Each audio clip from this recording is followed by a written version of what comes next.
Bom, boa tarde a todos. Vamos continuar hoje com a parte 2 da filosofia de Descartes. Na parte 1,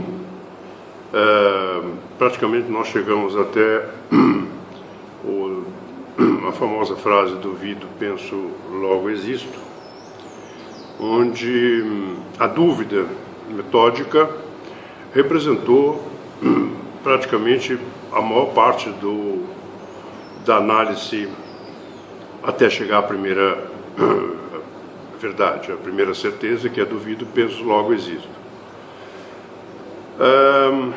É importante ressaltar que a dúvida, para Descartes, além dela ser um instrumento poderoso para acesso epistemológico, a dúvida é a grande proteção, né? É um escudo protetor para não incorrer em erro. Então diz Descartes, bom, aquilo que for falso, evidentemente falso, vou tomar como falso, tudo bem. Agora, aquilo que aparentemente for verdade também vai ser falso. Por quê? Porque precisa de uma análise um pouco mais depurada para poder chegar à verdade. Qual é o critério de verdade? A evidência. Tem que ser o critério de cartesiano para atingir a verdade, para atingir a certeza, é que, em primeiro lugar, tem que ser evidente no sentido de ideias claras e distintas. Quer dizer, se a ideia for clara e distinta, você tem condições de afirmar alguma coisa do ponto de vista de certeza. Porém, enquanto você não tiver isso, fica em suspenso o julgamento. Portanto, é melhor tomar como falso aquilo que provavelmente deve ser verdadeiro e depois descobrir que é verdadeiro, do que tomá-lo como verdadeiro e depois descobrir que é falso. Esse método é, digamos assim, o olho do furacão da filosofia cartesiana, da epistemologia cartesiana. É central, né? É central. Mas, como nós fizemos isso no último encontro, chegamos a um ponto onde não dá mais para voltar à praia, que é o lugar seguro de onde eu me encontrava, onde aparentemente as coisas eram verdadeiras, sem nenhuma crítica.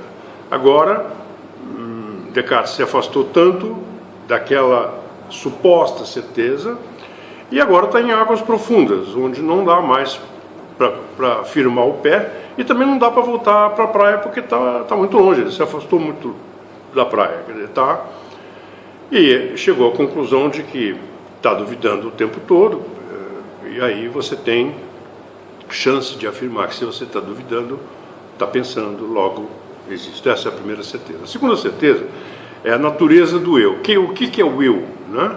É um ser pensante. Por quê? Porque eu estou duvidando o tempo todo. Aliás, tem uma passagem interessante nas cartas trocadas, se não me engano, nas cartas entre Hobbes e Descartes, onde Hobbes diz o seguinte: como é que você pode ter a certeza de que você existe se na página anterior você disse que Deus pode enganar? Na minha opinião, Hobbes não deveria ter perguntado isso. Sendo o filósofo que Hobbes foi, não deveria ter perguntado isso. Mas Descartes deve ter escrito essa resposta dando risada. A resposta para Hobbes, né? Não tem importância que Deus pode me enganar e me fazer achar que eu existo quando pode ser que eu não exista. Se ele pode me enganar, me fazendo que eu existo, me fazendo achar que eu existo e eu não existo, mais um motivo para eu duvidar de Deus. Estou duvidando de Deus, estou pensando em Deus. Eu estou pensando em Deus, eu existo. Quer Deus queira, quer Deus não queira. Interessante que eu acho que Hobbes perdeu uma boa oportunidade de ficar quieto nessa passagem. Na segunda meditação, Descartes vai tratar de um assunto interessante, né? Esse eu existente, esse eu cartesiano, é o espírito, não tem absolutamente nada a ver com matéria. E é exatamente aí que Descartes vai dizer, mas é muito mais fácil descobrir as coisas do espírito do que as coisas do corpo. É claro que isso tem uma herança platônica, tem uma herança lá atrás, em Plotino, próprio Santo Agostinho. A herança platônica está nítida nisso, né? O corpo é algo que atrapalha, né? O corpo é algo que não somente prende, como atrapalha a concepção do mundo, né? Das próprias ideias, torna as ideias menos claras do que se fosse essas ideias fossem conquistadas somente pela desenvoltura do espírito, pela profundidade de introspecção do pensamento, etc. Enfim, o que Descartes diz é que a matéria é de difícil conhecimento. Ele dá um exemplo, na minha opinião, um exemplo extraordinário, que é o pedaço de cera, né, colhido do favo de mel. Então, diz ele, esse pedaço de cera, esse favo de mel, ele tem perfume, tem uma certa dureza, uma certa consistência, tem uma certa configuração geométrica, né? Tem forma, tem o perfume, tem a coloração, né? Então, digamos que isso aqui seja um pedaço de cera proveniente da fava de mel. Ao aproximar esse pedaço de cera da fogueira, ela aquece, tudo desaparece. O cheiro, a forma, a leveza, a solidez, fica só um pedaço de cera. Portanto, a matéria, ela muda. Como ela muda, ela é de difícil inspeção por parte do espírito. Porque aquilo que era na cera há um segundo atrás não é mais no mesmo pedaço de cera. Entre aspas, não é mais o mesmo pedaço de cera porque os predicados já não são os mesmos. Não é mais amarela, não é mais perfumada, endureceu depois exposta ao fogo, etc. Essa mutabilidade da matéria, essa metamorfose, impede que se conheça com clareza aquilo que se chama de matéria, de substância material.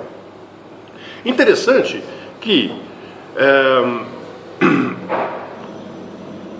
o mundo material, o que Descartes está dizendo é que o mundo material, eu preciso dos sentidos para poder compreendê-lo. A inspeção sobre o mundo material se dá pelos sentidos. Ora, lá atrás, na parte 1, foi dito que os sentidos enganam. Então eu não posso crer que o meu conhecimento sobre o pedaço de cera seja oriundo dos meus sentidos. Do tato, por exemplo, ou do cheiro, ou da visão. O que eu posso dizer é que eu não conheço. Por quê? Porque como eu não tenho capacidade de, a minha mente, o meu espírito, construir esse conhecimento, ter acesso epistemológico ao pedaço de cera, na mesma forma que teve na primeira parte, onde eu cheguei à conclusão de que eu duvidava, portanto eu existia, já não tenho mais a certeza quando trago esse tipo de raciocínio para o mundo material. Daí o porquê há ainda a possibilidade, talvez, da imaginação, mas ora, é perigoso, porque não há como você imaginar sem recorrer ao auxílio dos sentidos. Como é que eu posso imaginar uma cera quadrada sem vê-la? Um triângulo sem vê-lo? Uma cera no formato de um triângulo? Como eu posso ter acesso pelo entendimento, pela lógica, pela introspecção, pela reflexão? Como eu posso ter acesso ao mundo material através do entendimento? Eu até posso. E aí eu teria condições de afirmar que tenho a certeza. Por quê? Porque aí, através do entendimento, eu chegaria à conclusão de que eu tenho a ideia clara e distinta sobre aquele objeto do conhecimento. Porém, pelos sentidos eu não tenho isso. E os sentidos ainda estão, obviamente, sob suspeita. Então eu não posso imaginar, e com muita dificuldade que alguém faria isso, imaginar, por exemplo, as milhares e milhares e milhares de formas, de alternativas de forma que um pedaço de cera pode ter. Isso é impossível, percorrer toda essa sequência pelos sentidos. Então, o conhecimento do mundo material, para Descartes, há que passar necessariamente, esse conhecimento tem que ser um derivativo, tem que fluir através do raciocínio e não do sentido. Dizer que 2 e 2 são 4 não tem problema, porque é uma coisa que pertence ao mundo do espírito. Agora, dizer que a cera um pedaço de fava de mel é amarelo ou laranja, de acordo com isso, baseado nos sentidos, é querer recorrer aos sentidos como forma de acesso epistemológico, o que está vetado pela dúvida metódica, no que diz respeito aos sentidos. Então, devo me contentar com duvido, penso, logo existo, e a natureza do eu que existe, que a natureza é um ser pensante, porque eu estou pensando. Mesmo que eu continue duvidando o tempo todo, essa dúvida me conduz à ideia do pensamento. Se eu estou pensando, eu existo. De certa forma, o que Descartes está dizendo é que as coisas do mundo material são de difícil compreensão. As coisas do mundo que envolve única e exclusivamente a reflexão, a parte intelectiva e não a parte, vamos dizer assim, e não a matriz passional, a matriz sentimental, etc. As coisas que vêm através do entendimento, da reflexão, são portadoras de maior credibilidade. Muito bem. Na segunda meditação, portanto, Descartes disse então que o mundo material só pode ser conhecido através do entendimento, da reflexão, do raciocínio lógico como instrumento de auxílio. Esse é um método dedutivo. O que Descartes está dizendo é que nós estamos com o método dedutivo na nossa frente. O método analítico, o método dedutivo, que nasce na primeira, que já está na primeira meditação, mas que também está lá nas regras para a direção do espírito. Obviamente também está no discurso do método. O que diz Descartes na regra para a direção do espírito? Em vários momentos. Tudo aquilo que o método dedutivo exige. O raciocínio deve ser feito do mais simples para o mais complexo.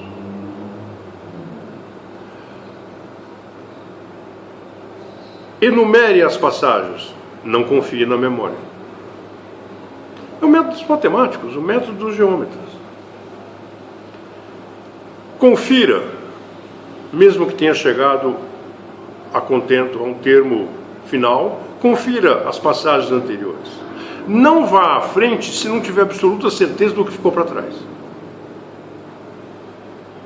Isso é geometria. Então, conhecer para Descartes é a demonstração de um teorema. É o espírito geométrico lá de Pascal. Então, segue-se daí que as regras para a direção do espírito regras para essa direção do espírito para ter acesso ao cognitivo. Por que o prédio cai? A ponte cai? Alguém errou no cálculo. Por que errou no cálculo? Porque não fez o checklist que Descartes está dizendo que tem que ser feito. E não pode confiar na memória. E por que errou no cálculo? Porque achou que estava correto. Achar é uma coisa, ter certeza e conferir é outra. O que Descartes está dizendo é que não vá à frente se o que ficou atrás não tiver absolutamente evidente.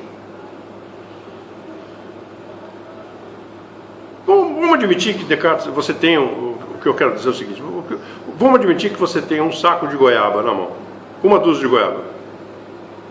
Alguém pergunta para Descartes, poxa, tem alguma goiaba podre dentro desse saco? Com certeza Descartes não diria nem sim nem não. Ele abriria o saco e contaria uma por uma, para poder ter certeza depois do que está fazendo, do que está dizendo.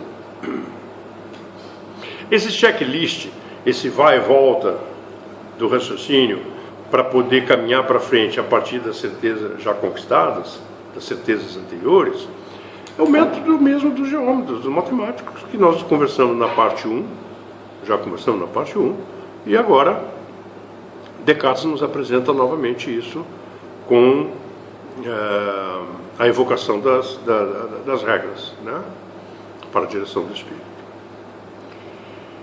Assim é que o mundo material continua sob suspeita, continua sob dúvida, no sentido de não se poder afiançar nada, né? Afirmar absolutamente nada. Ora, na terceira meditação, Descartes fala sobre e dá uma aula muito séria sobre a demonstração da existência de Deus.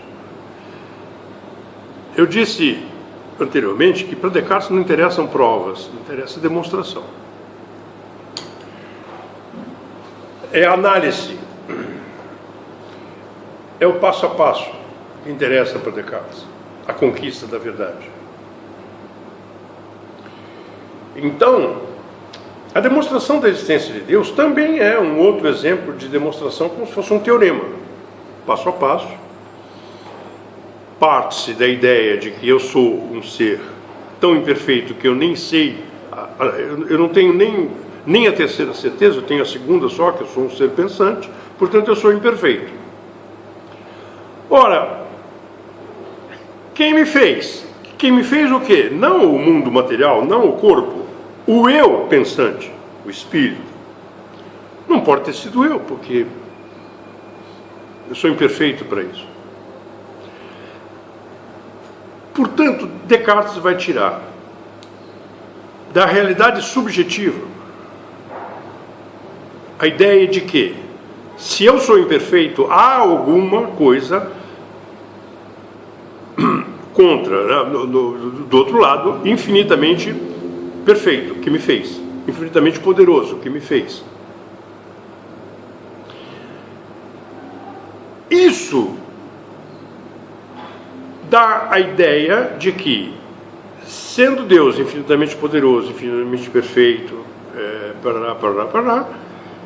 com todos os predicados positivos que Descartes, que nós sabemos que Deus, para ser Deus, tem que ter, fica colocado como a origem da segurança do meu saber, do meu conhecimento. Aí Descartes vai dizer que, se ele é perfeito, por que eu sou imperfeito? Por que eu erro, já que Deus é perfeito? Essa é uma pergunta antiga, é aristotélica, é socrática, é platônica, né? E aí ele abre as portas para a quarta meditação. Teoria do erro, do falso e do verdadeiro. Então, por que eu erro, tendo eu como origem as mãos de Deus? Portanto, o ápice da perfeição. Eu tenho a impressão que a quarta meditação é uma tentativa de Descartes inocentar Deus. Inocentar de quê? Dos nossos erros. Ele não é culpado dos nossos erros são nossos, né?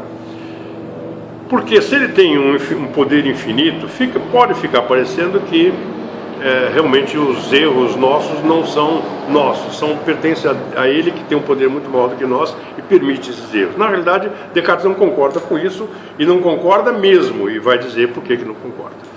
Descartes diz, o erro em Descartes é o seguinte: tanto faz ser um estupro, como ser um ato de corrupção, como ser uma conta errada, um 2x igual a 5, um 2x igual a 4, por exemplo. X igual a 3, é um erro para Descartes. E esse erro tem a mesma origem de um ato de estupro, ou de um ato de corrupção. Nós vamos ver depois que é um ato de ignorância. Ora, nesse ponto da teoria do erro, do falso e do verdadeiro, é que Descartes converge para muito próximo de Leibniz. Para muito próximo de Leibniz. O que nós vemos em Descartes é muito próximo daquilo que encontramos em Leibniz. Muito bem. O que Descartes nos conta a respeito do erro? Do fato de nós errarmos e decidimos tomar o falso pelo verdadeiro. E não conseguir enxergar o verdadeiro. E achar que está com o verdadeiro na mão e não está, e está com o falso na mão. Como é que funciona isso? Bom, em primeiro lugar, como fomos feitos por Deus, Deus deu de presente dos instrumentos para que nós pudéssemos viver. Os sentimentos, leia-se aí, desejos, vontades, prazer, querer. E a razão, reflexão. Então, ligado ao mundo corpóreo, ao mundo dos sentidos. O outro ligado ao intelecto, ligado ao espírito. Eu diria a razão como algo que está no plano do pensamento, portanto, espírito. Muito bem. No que diz respeito aos sentidos, portanto, a nossa matriz passional, ódio, amor, raiva, desejos mundanos, tudo isso faz parte do mundo das vontades, do mundo do querer. A razão não faz parte disso, não. A razão faz parte do mundo do poder. Uma coisa é querer, outra coisa é poder. É o dever. Então nós temos como se fosse uma forquilha, um mundo guiado por vontades, desejos.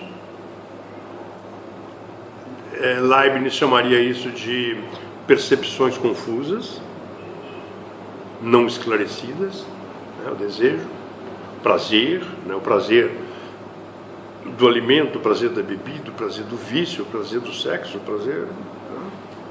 Isso pertence ao mundo do corpo, mas está vinculado ao ramo do querer. O outro ramo é o ramo do raciocínio, que envolve lógica, que envolve reflexão, que envolve ponderação, ou seja, monitorado pela razão. No que diz respeito ao querer, o nosso querer, as nossas vontades são infinitas. Descartes, inclusive, diz: nesse ponto, eu me aproximo de Deus, porque eu tenho algo infinito, como Deus. Não um poder, mas uma vontade infinita. Enorme. Infinita. Porém, a minha capacidade de raciocinar, de pensar, de refletir, é finita, limitada.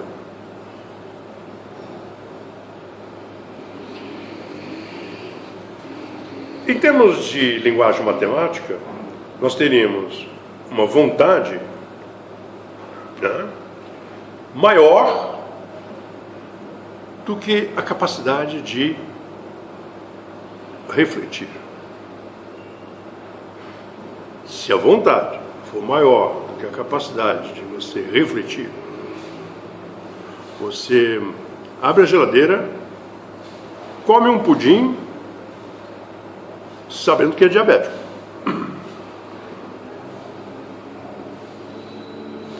Então, capacidade de reflexão não tem capacidade para poder frear a vontade. Aí você erra. O prazer vai ser instantâneo, momentâneo. Pode até morrer. Se a vontade for maior do que a capacidade de raciocinar, a capacidade de pensar, de refletir, corre-se o grande risco de estuprar, de roubar, de corromper, porque a razão não foi suficientemente forte para poder frear as paixões.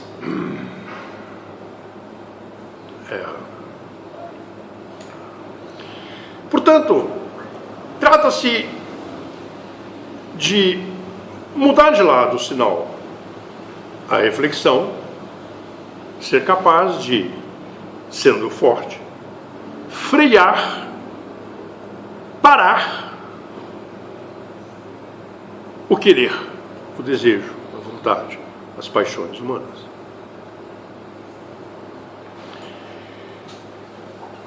Do ponto de vista do erro, eu erro, portanto, não porque eu tenho uma índole. Para Descartes, o erro, como você usa a razão num limite pequeno, num range pequeno, e a vontade num range maior, vai lá e corrompe. Ou é corrompido.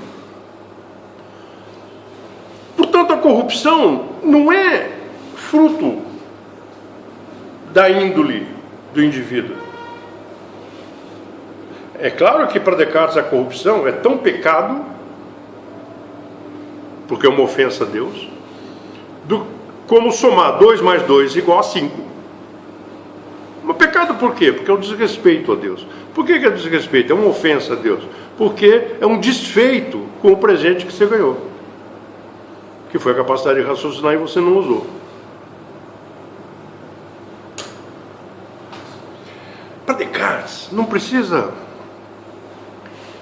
professor, não precisa orientador, não precisa tio, avô, pai, mãe, professor, pastor, padre, não precisa de nada disso. Você vem ao mundo com capacidade para poder evitar o erro. É só transformar a razão potencialmente mais forte do que a tua capacidade de pensar, de desejar. Vou pegar um caso bastante comum. O sujeito entra em casa, pega a mulher dele na cama com o vizinho dele.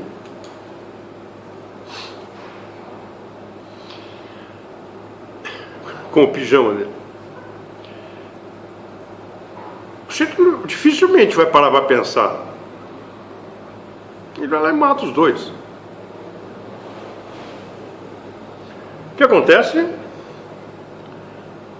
Preso e corno. O fato de ter matado não elimina o chifre.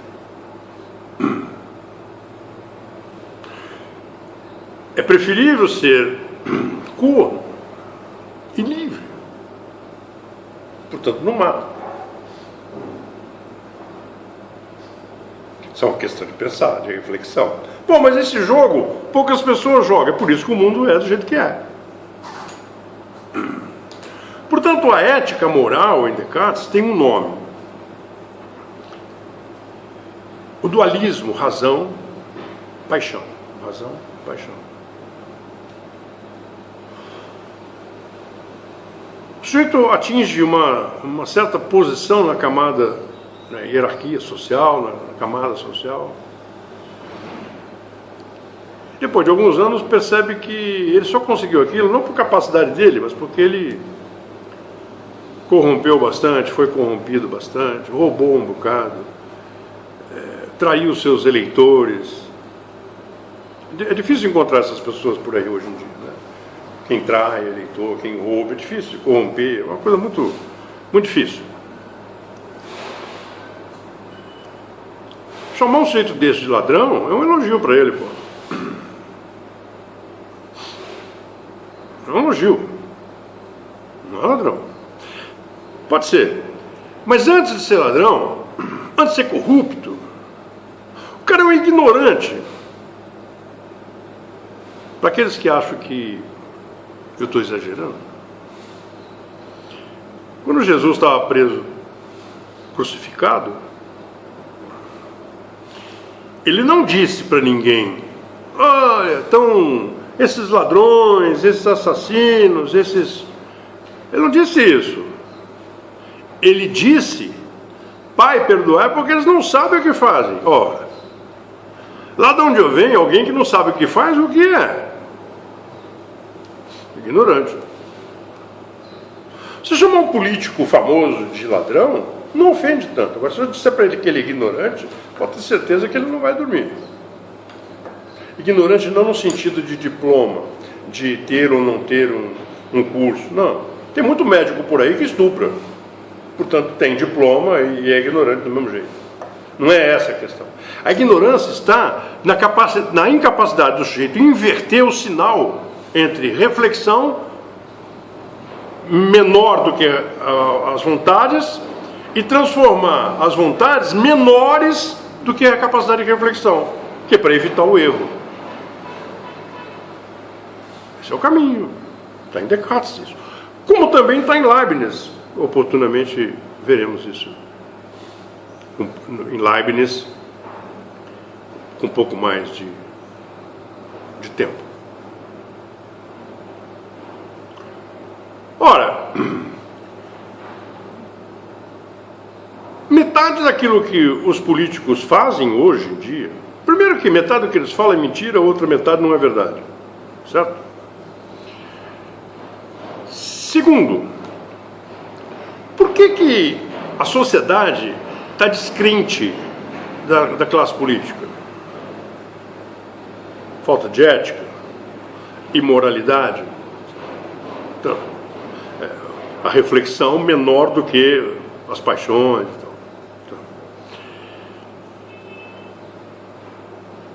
Por mais ignorante que seja um ser humano, dá para perceber com clareza que os políticos não falam coisa com coisa. Primeiro, eles não sabem o que falam, não sabem o que dizem, porque não têm capacidade de reflexão. Mas mais importante, não entendem o que escutam.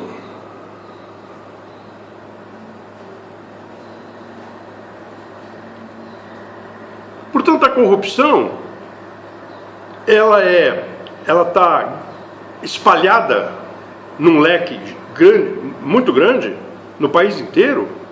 Não é porque o sujeito é de má índole, não é porque ele é maldoso, não é porque ele é um tarado sexual, não é porque ele é ganancioso. Pode ser tudo isso. Mas antes disso, tem o fato de ser um ignorante. Porque não mede, não percebe com clareza o que é que vem depois da corrupção. Tem cadeia. Vai precisar explicar agora como é que ficou rico. Portanto, há 400 anos atrás, Descartes,